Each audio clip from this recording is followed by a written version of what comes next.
What if some of the biggest buildings from the 1800s were never built the way history says they were?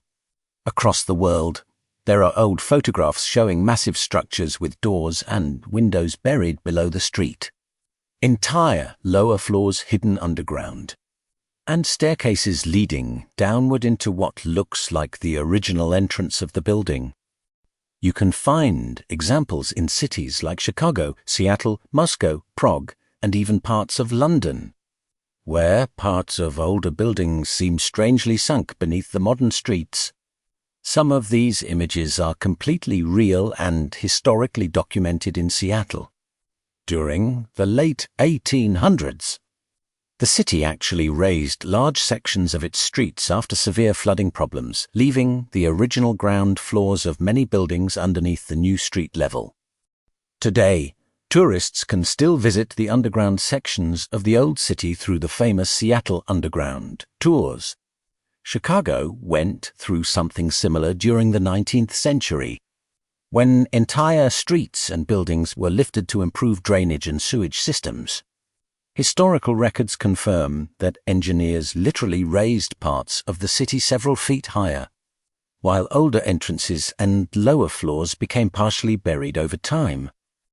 Because supporters of the mud flood theory believe these official explanations do not fully answer what we see in old photographs around the world. According to them, there are simply too many buried buildings, too many giant stone structures with hidden lower levels, and too many similarities between cities that supposedly developed independently from each other.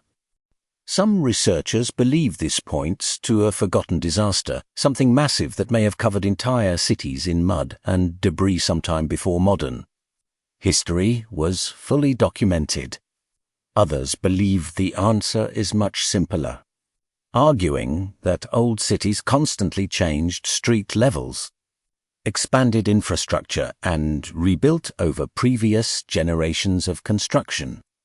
One of the biggest reasons the mud flood theory became so popular is because the photographs seem convincing at first glance, especially when people see enormous buildings that already look buried during the earliest years of modern photography. In many images from the late 1800s and early 1900s, entire rows of buildings appear to have windows underground, arches disappearing beneath the dirt, and lower floors that make almost no sense compared to the current street level. Some structures even look as if the first floor was completely swallowed by the earth before the city around it was fully developed. To believers, this does not look natural. It looks like evidence. And the more examples people collect, the more suspicious the pattern begins to feel. One photograph that spread heavily online shows old buildings in Chicago with windows extending far below the street. Another shows massive stone structures in Russia where the lower sections appear buried beneath layers of soil.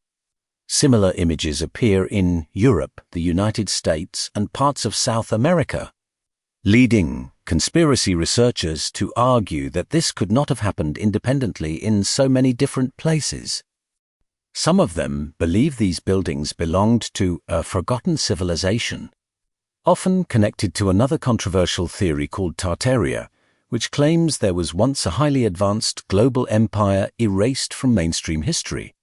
According to this idea, the mud flood was the catastrophe that destroyed that civilization, covering cities in sediment before later societies rebuilt on top of the ruins. And this is where the theory moves far beyond architecture. Because once people accept the possibility of a hidden catastrophe, they begin questioning everything else around it. Why were so many old buildings incredibly large and ornate compared to the technology supposedly available at the time? Why do some world fairs from the late 1800s appear to showcase enormous structures that were later demolished almost immediately? Why do certain cities seem to have underground tunnels, hidden floors, and sealed entrances everywhere beneath modern streets? For conspiracy communities, these are not isolated mysteries. They are pieces of a larger hidden story. Historians, however, strongly disagree with these conclusions. According to urban historians and architects, most of these buried structures are completely explainable through normal city development. Street levels often changed because of flooding, sewage systems, transportation upgrades, and repeated construction over older layers of infrastructure. In many growing cities, raising the roads became cheaper than rebuilding every structure from scratch. And over decades, what was once the ground floor slowly became the basement. But even with those explanations, the visual impact of the photographs continues feeding the mystery. Because when people see entire streets of seemingly buried architecture, the official answers sometimes feel less dramatic than the images themselves. And conspiracy theories survive precisely in that space between what people see and what they feel they have been told. If you enjoy exploring mysteries like this, where real historical evidence mixes with controversial theories and unanswered questions, subscribe to the channel. Because some of the strangest stories in history begin with details most people walk past without ever noticing. One of the strongest arguments used by mudflood believers is not just the existence of buried buildings, but the scale and quality of the architecture itself.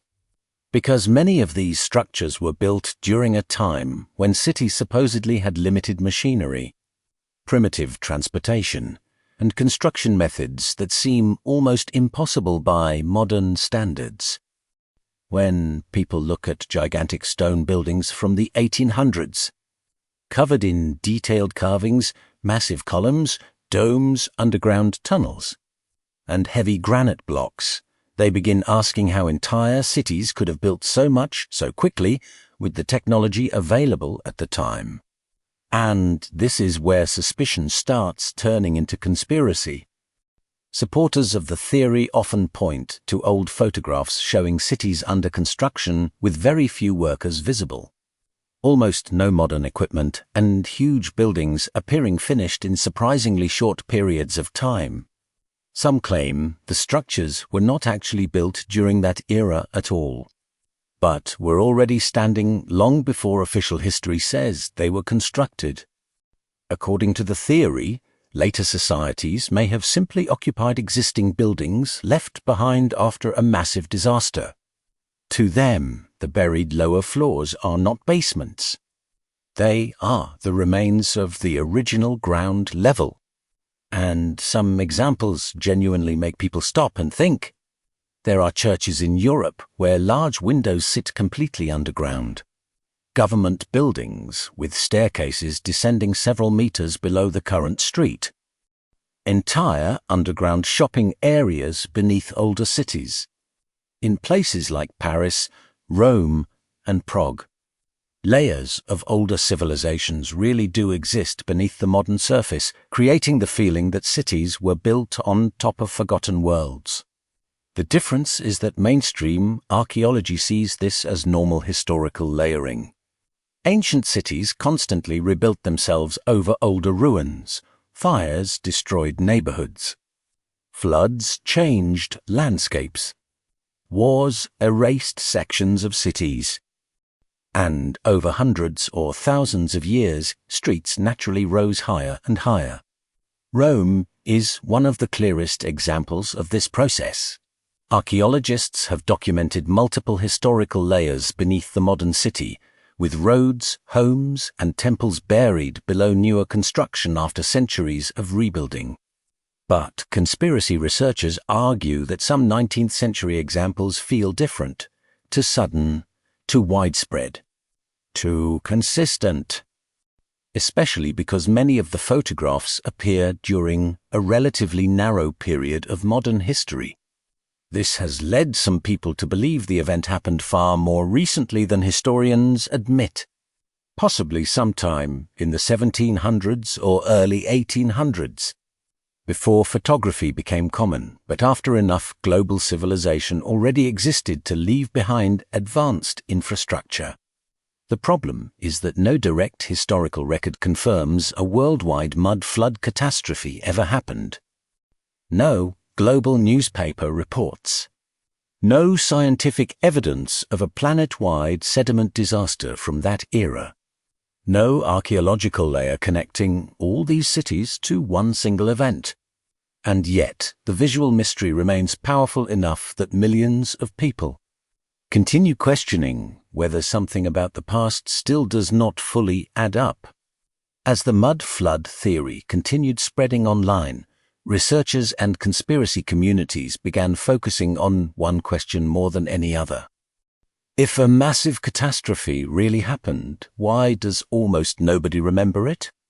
That question pushed the theory into even darker territory, because the conversation slowly stopped being only about architecture and started becoming about hidden history, erased civilizations, and the possibility that entire chapters of the past were intentionally removed from public knowledge. This is where the idea of Tartaria became deeply connected to the mud flood narrative. According to alternative history communities, Tartaria was supposedly a forgotten global civilization with advanced technology, monumental architecture, and influence across multiple continents.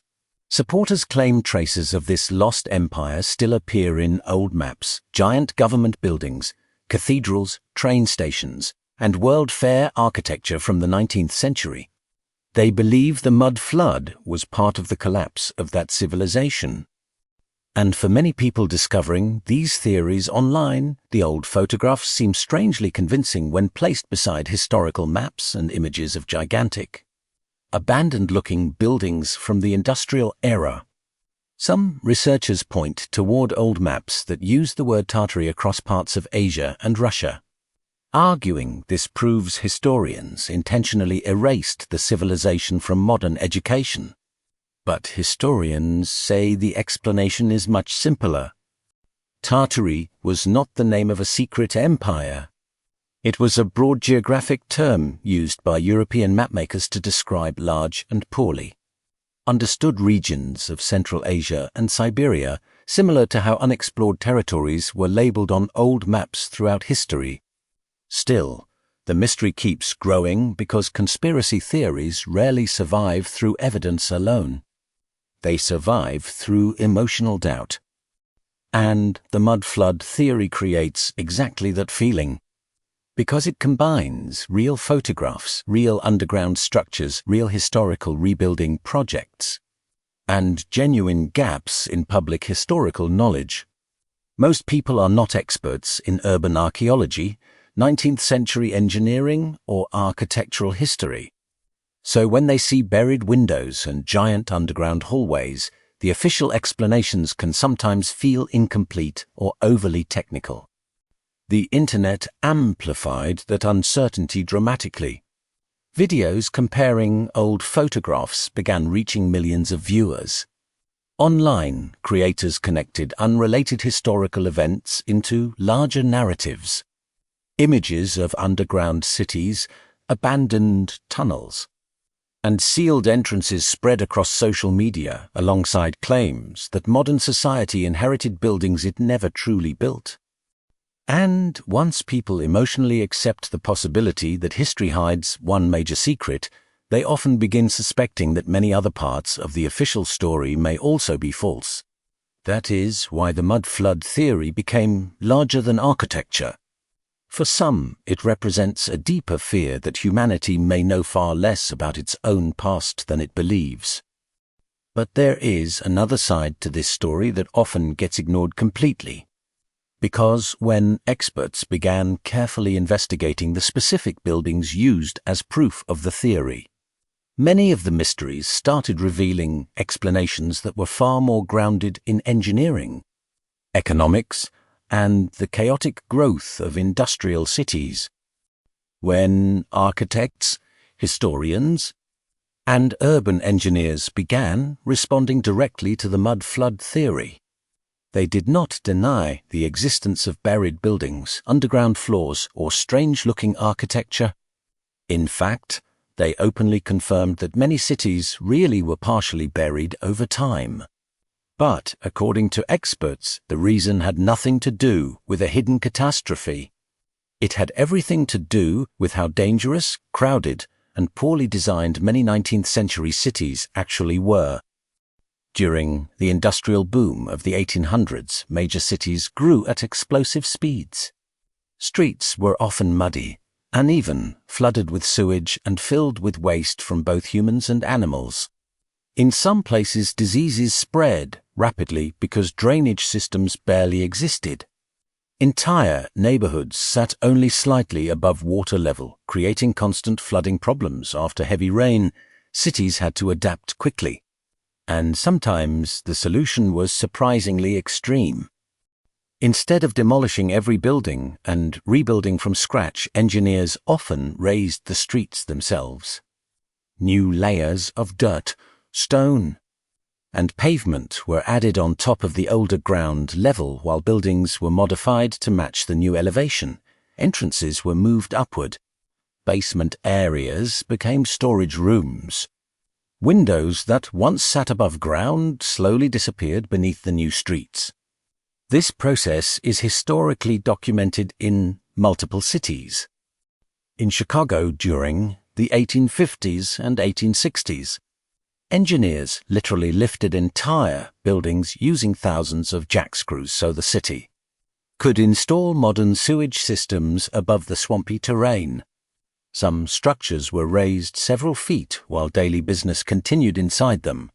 Seattle did something similar after repeated flooding problems and a devastating fire in 1889.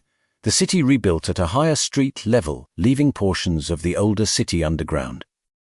Those buried sidewalks and storefronts still exist today beneath modern Seattle. Even older cities like Rome, Istanbul, and Paris naturally accumulated layers over centuries through rebuilding, disasters, and continuous construction. Archaeologists constantly uncover older roads and buildings beneath the modern surface because cities behave almost like living organisms, growing upward while burying pieces of their own past underneath. Experts also point out that photographs shared online are often selective. Images showing buried buildings spread rapidly because they look mysterious, while millions of completely normal buildings from the same era are usually ignored. In some cases, conspiracy videos even crop photographs to hide upper street levels that would immediately explain the apparent burial. That does not mean every question disappears completely. Some architectural details still look strange. Some historical construction timelines still feel difficult for people to fully understand. And conspiracy theories continue surviving because they offer dramatic answers to visual mysteries that ordinary explanations sometimes fail to communicate emotionally. But when the documented history of urban engineering is examined closely, much of the so-called evidence begins looking less like proof of a forgotten civilization and more like the visible scars left behind by rapidly growing industrial cities trying to survive modernization. Maybe that is the real reason the mud flood theory refuses to disappear. Not because there is solid proof of a hidden civilization buried beneath the modern world, and not because historians secretly erased a global catastrophe from every history book on Earth, but because the theory touches something much deeper in people. It challenges trust. It forces people to look at ordinary things differently. And once someone begins questioning the ground beneath a city, they often begin questioning the story built on top of it too. The truth is that many of the images used as evidence are real. The buried buildings exist. The underground floors exist. Entire sections of older cities really are hidden beneath modern streets. And historical records confirm that some cities dramatically raised their ground levels during the 19th century. That part is not conspiracy. It is documented history. But conspiracy theories grow in the spaces where explanations feel incomplete to the average person. When people see giant stone buildings from the 1800s that seem almost impossible to recreate today without enormous machinery, they naturally start wondering whether the official timeline tells the entire story. And the internet transformed those doubts into massive global communities. Millions of people now study old maps, forgotten tunnels, abandoned architecture, and historical photographs looking for patterns that mainstream history may have ignored. Some are simply curious. Others become fully convinced that humanity inherited fragments of a lost civilization whose existence was intentionally hidden. The problem is that suspicion alone is not evidence. So far, no verified scientific discovery has confirmed the existence of a worldwide mud flood catastrophe. Archaeologists have not uncovered a single global sediment layer connecting these cities to one massive recent disaster. Historians have not found records proving an erased advanced civilization secretly ruled the world before the 19th century. But at the same time, history itself is full of forgotten details, lost documents, destroyed cities, and mysteries that took centuries to fully understand. That uncertainty is what keeps theories like this alive. Because once people notice the buried windows, the underground hallways, and the strange architecture hidden beneath modern streets, they start seeing history less like a finished story and more like a puzzle with missing pieces. Maybe the official explanation is completely correct. Maybe the buried buildings are simply the result of urban growth, engineering projects, and centuries of reconstruction. Or maybe some part of the past still remains hidden beneath the surface, waiting for somebody to uncover it. And perhaps the strangest part of all is this: the evidence that started the entire mystery was never hidden. It was sitting in old photographs the whole time.